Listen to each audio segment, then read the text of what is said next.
ইমানের স্বাদ পাওয়ার বিষয় কোনটি? এ, আল্লাহকে রব হিসেবে পাওয়া, বি, মুহাম্মদ সাল্লাল্লাহু আলাইহি ওয়াসাল্লামকে রাসূল হিসেবে পাওয়া, সি, ইসলামকে দ্বীন হিসেবে পাওয়া, ডি, সবগুলোই।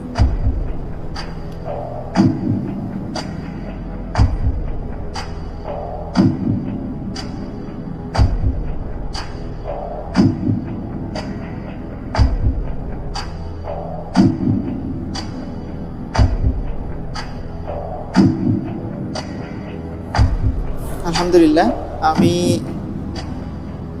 এখানে যে উত্তরগুলো আছে আমি বেছে নিচ্ছি ডি, সবগুলোই। ডি, সবগুলো। লক করে দিব।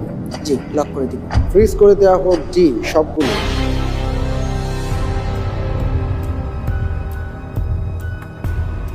আপনি যে উত্তরটি দিয়েছেন, আপনার উত্তরটি সঠিক উত্তর। আলহামদুলিল্লাহ।